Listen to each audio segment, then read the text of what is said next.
नमस्कार, मी श्वेता अंकले. तरुण भारतच्या न्यूज बुलेटिनमध्ये आपल्या सर्वांचे स्वागत. आता पाहूया ठळक घडामोडी. बेळगाव खडेबाजार पोलिसांनी मोठी कारवाई केली असून शहरातील शास्त्री नगर परिसरात वाहतूक होणारी अवैध दारू एका वाहनासह पकडण्यात आली आहे. या कारवाईमध्ये लाखोंचा मुद्देमाल जप्त करण्यात आलाय. बेळगावात सध्या रंगपंचमीच्या पर्वाची जोरदार तयारी सुरू आहे. परवा शुक्रवारी दिनांक 14 रोजी धुलीवंदन असून शहरात धूमधाम रंगपंचमी खेळली जाणार आहे. या अनुषंगाने प्रशासन अलर्ट मोडवर आहे. अवघ्या एका दिवसावर आलेल्या रंगपंचमी पर्वाच्या अनुषंगाने पोलीस आणि प्रशासन कायदा व सुव्यवस्था राखण्यासाठी सतर्क झाले असून खडेबाजार पोलिसांनी लाखोंची अवैध दारू पकडली आहे. शास्त्री नगर परिसरात पोलिसांनी KA 249049 या गाडीमधून अवैध दारूचा साठा पकडला. या मोठ्या कारवाईत वाहनासह एकूण लाखो रुपयांचा मुद्देमाल पोलिसांनी जप्त केलाय. खडेबाजार पोलीस ठाण्याचे पोलीस निरीक्षक व त्यांच्या टीमने ही कारवाई केली आहे. या प्रकरणी गुन्हा नोंदवण्याची पोलीस प्रक्रिया सुरू आहे. बेळगाव जिल्ह्यामध्ये असणाऱ्या एका गावातून अत्यंत घृणास्पद आणि माणुसकीला काळिमा फासणारी घटना समोर आली आहे. 2 मुलांच्या बापानेच एक लहान मुलीला गरोदर केल्याचा प्रकार उघडकीस आलाय. कुळगोळ पोलीस ठाण्याच्या हद्दीत बसप्पा अडिवप्पा हळूर या व्यक्तीला पोलिसांनी अटक केली आहे.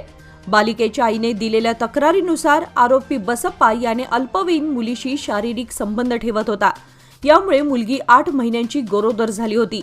बालिकेला डॉक्टरकडे घेऊन गेल्यानंतर या प्रकाराचा उलगडा झाला. सध्या आरोपीला पोलिसांनी ताब्यात घेतलं असून त्याच्यावर चौकशी सुरू आहे. सौंदत्ती येथील प्रसिद्ध यल्लम्मा मंदिराच्या विकासासाठी केंद्र सरकारने 100 कोटी रुपयांच्या अनुदानास मंजुरी दिली आहे. यावर केंद्रीय मंत्र्यांप्रती कृतज्ञता व्यक्त करत खासदार बसवराज बोम्मई यांनी पंतप्रधान नरेंद्र मोदी आणि केंद्रीय पर्यटन मंत्री गजेंद्रसिंह शेखावत यांचे आभार मानले आहेत. केंद्रीय प्रसाद योजनेअंतर्गत सौंदत्ती यल्लम्मा मंदिराच्या विकासासाठी मंजूर झालेल्या या अनुदानामुळे मंदिरात येणाऱ्या हजारो भाविकांना आधुनिक सुलभ सुविधांचा लाभ मिळणार असल्याचा विश्वास बोम्मई यांनी व्यक्त केला. आंबेवाडी ग्रामपंचायतीच्या सेक्रेटरीवर सोमवारी सकाळी झालेल्या हल्ल्याच्या निषेधात मंगळवारी सकाळी जिल्ह्यातील ग्रामपंचायत विकास अधिकारी, सेक्रेटरी आणि कर्मचारी एकत्र आले आणि जिल्हा पंचायत मुख्य कार्यकारी अधिकारी यांना निवेदन सादर करून हल्लेखोरांना कठोर शिक्षा करण्यात यावी अशी मागणी करून जिल्हा पंचायत CEO राहुल शिंदे यांच्याकडे निवेदन देण्यात आले. बॅरिस्टर नाथपै चौक शहापूर येथील पाणीपुरवठा मंडळाच्या मेन फॉल्समधून मोठ्या प्रमाणात पाण्याला गळती लागली आहे. ही गळती गेल्या 2 वर्षांपासून सुरूच आहे. या संदर्भात व्यापाऱ्यांकडून वेळोवेळी तक्रारी दाखल करण्यात आल्या तरी देखील याचा यत्किंचितही परिणाम वॉटर सप्लाय बोर्डचे अधिकारी किंवा कर्मचाऱ्यांवर झाला नाही. बेजबाबदारपणा सुरूच असून त्यांच्यावर प्रशासनाकडून कारवाई केली जावी अशी मागणी होत आहे. गोसगाव ग्रामपंचायत सचिव बसवराज कोडळी यांनी मंगळवारी बेळगाव सिव्हिल हॉस्पिटलमधून व्हिडिओद्वारे स्पष्टीकरण दिले. ते म्हणाले, माझ्यावर हल्ला करणारे गोसगाव ग्रामपंचायतीचे माजी अध्यक्ष आणि अध्यक्षाचा मुलगा आहे. मात्र या प्रकरणात कन्नड किंवा मराठी भाषेचा उल्लेख करणं चुकीचं आहे. माझ्यावर झालेल्या गंभीर हल्ल्यानंतर कन्नड आणि मराठी भाषिक दोघांनीही मला मदत केली आणि रुग्णालयात दाखल केले. त्यामुळे याला कोणत्याही भाषिक वादाशी जोडू नये असे आवाहन त्यांनी केले. महापालिकेने राबवलेल्या स्वच्छतेसाठी कामांची पाहणी करण्यासाठी येणाऱ्या स्वच्छ सर्वेक्षणच्या केंद्रीय पथकाचा दौरा लांबणीवर पडलाय. हे पथक आता बुधवार दिनांक 12 रोजी बेळगावात येणार आहे. देशातील स्वच्छतेचा आढावा घेण्यासाठी केंद्र सरकारच्या स्वच्छ सर्वेक्षणाचे पथक सोमवारी दिनांक 10 रोजी बेळगावला येणार होते. त्यासाठी महापालिकेने सर्व तयारी केली होती. महापालिकेचे आरोग्य विभागातील अधिकारी त्यांना माहिती देण्यासाठी सज्ज होते, पण ऐनवेळी हा दौरा लांबणीवर पडला. आता हे पथक बुधवारी येणार असून 5 दिवसांच्या या दौऱ्यात विविध ठिकाणांची पाहणी करून लोकांची मते जाणून घेणार आहेत. या पथकाच्या अहवालावर बेळगावचे देशात स्वच्छतेचे स्थान ठरणार आहे. उन्हाळी सुट्टीत माध्यान्ह आहार देण्याचा निर्णय शिक्षण खात्याने घेतला आहे. त्यानुसार उन्हाळी सुट्टीत विद्यार्थ्यांना माध्यान्ह आहार देण्यासाठी अनुदान मिळालं असून बेळगाव जिल्ह्याला 5,46,00,000 अनुदान मंजूर झालंय. शैक्षणिक वर्षाला सुरुवात झाल्यानंतर दररोज विद्यार्थ्यांना माध्यान्ह आहार करून दिला जातो. दुष्काळी परिस्थिती आणि पाण्याची समस्या निर्माण होणाऱ्या गावात माध्यान्ह आहार दिला जाणार आहे.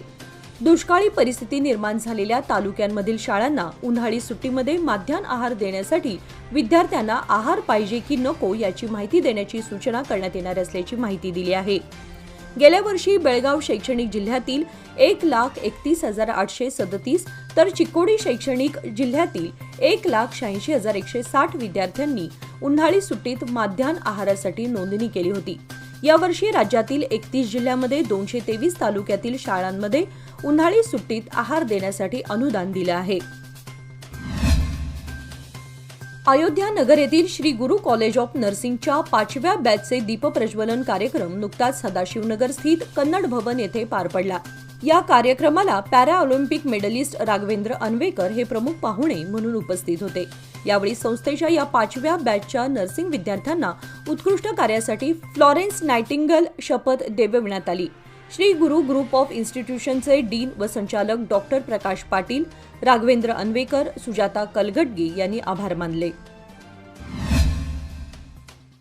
अभिनेत्री राण्या राव सोने तस्करी प्रकरणाचे विधानसभेत मोठे पडसाद उमटले। या प्रकरणावर विधानसभेत चर्चा सुरू असताना सत्ताधारी आणि विरोधकांमध्ये तीव्र तणाव निर्माण झाला आहे। राण्या या प्रकरणात सहभागी असलेल्या अभिनेत्रीच्या भूमिकेवर अनेक प्रश्न उपस्थित करण्यात आले। राज्य सरकारने या प्रकरणाची गंभीर दखल घेतली असून संबंधित अधिकारी व पोलीस तपास करत आहेत। अशा प्रकारच्या घटनांमध्ये तात्काळ आणि कठोर कारवाई व्हावी अशी मागणी विरोधकांनी केली आहे। निपाणी येथील प्रभाग क्रमांक 8 व 21 या परिसरामध्ये असणाऱ्या तेली गल्लीतील सीडी वर्क अवघ्या वर्षभरात उखडला आहे। यामुळे स्थानिक नागरिक, वाहनधारक व लहान मुलांना धोका निर्माण झाला असून याबाबत नागरिकांनी स्थानिक नगरसेवक व नगरपालिकेला कळवूनही दुर्लक्ष झाल्यानं तीव्र नाराजी व्यक्त केली आहे। तेली गल्ली परिसर हा वर्दळीचा भाग म्हणून ओळखला जातो। आठवडी बाजारा दिवशी तर येथून नागरिक आणि वाहनधारकांची मोठ्या प्रमाणात ये-जा असते। मात्र गेल्या अनेक दिवसांपासून येथील सीडी वर्क उखडल्यानं लोखंडी गज उघड्यावर असून पालिका पदाधिकाऱ्यांनी तात्काळ आवश्यक उपाययोजना राबवण्याची मागणी नागरिकांमधून होत आहे। हुक्केरी तालुक्याचा कामधेनू असणारा राजा लखमगौडा जलाशयात मंगळवार दिनांक 12 रोजी 24 टीएमसी पाणीसाठा आहे। या साठ्यापैकी 2 टीएमसी मृत पाणीसाठा वगळता 22 टीएमसी पाणीसाठा वापरात येण्याइतका आहे। सध्या बेळगाव, संकेश्वर आणि हुक्केरीसह 22 खेड्यांना दररोज 60 क्युसेक पाणीसाठा पिण्यासाठी पुरवठा केला जातोय। वाढत्या उन्हाची तीव्रता आणि पाण्याची गरज लक्षात घेता पाण्याचा जपून वापर करावा असं आवाहन अधिकाऱ्यांकडून करण्यात आलंय। ई खाता उतारा अभियान सुरू असून नागरिकांनी आपल्या मालमत्तेची आवश्यक माहिती देऊन खाते उतारे वेळेत करून घ्यावेत असे आवाहन जमखंडी नगरपालिका आयुक्त ज्योती गिरीश यांनी केलंय। नगर योजना प्राधिकरणची परवानगी नसलेल्या 30 अनधिकृत वसाहती असून यांना व खाता उतारा देण्यात येणार आहे। त्यांची अंतिम मुदत 10 मे असून आवश्यक दाखले देऊन दंडासह रक्कम भरून ई उतारे करून घ्यावेत व नगर योजना प्राधिकरणची अनुमती असलेले 19,000 मालमत्ता असून आतापर्यंत यापैकी 10,000हून अधिक ई खाते नोंद झाली आहे। तरी शिल्लक असलेल्या मालमत्ता मालकांनी योग्य माहिती देऊन ई खाता उतारा घ्यावा असे आवाहन करण्यात आले। कागवाड मतदारसंघाचे आमदार राजू कागे यांची मुलगी कृतिका अनिल पाटील यांच्या निधनानिमित्त बेळगाव जिल्ह्याचे पालकमंत्री सतीश जारकिहोळी यांनी रविवारी आमदार राजू कागे यांच्या निवासस्थानी भेट देऊन त्यांचे सांत्वन केले। यावेळी कृष्णा कारखान्याचे अध्यक्ष पराप्पा सौदी, केपीसीसी सदस्य चंद्रकांत हमडी यांच्यासह कार्यकर्त्यांची उपस्थिती होती। इंडी महाराष्ट्र आणि कर्नाटक राज्याच्या सीमेवरून जाणाऱ्या 548B राष्ट्रीय महामार्गाची दयनीय अवस्था झाली आहे। सदर मार्गाचे काम सुरू असल्यानं सदर मार्गावर धुळीचं साम्राज्य पसरल्यामुळे अपघाताला आमंत्रण मिळत असून सदर मार्ग म्हणजे मृत्यूचा सापळा बनलाय। यामुळे स्थानिक नागरिक आणि प्रवाशातून तीव्र संताप व्यक्त होतोय। याचबरोबर आजचे बातमीपत्र इथेच संपले। अधिक माहिती आणि ताज्या घडामोडींसाठी पाहत रहा तरुण भारत न्यूज चॅनल। तसेच आमच्या चॅनलला लाईक, शेअर आणि सबस्क्राईब करायला विसरू नका आणि विश्वासार्ह बातम्यांसाठी दररोज वाचा दैनिक तरुण भारत। धन्यवाद।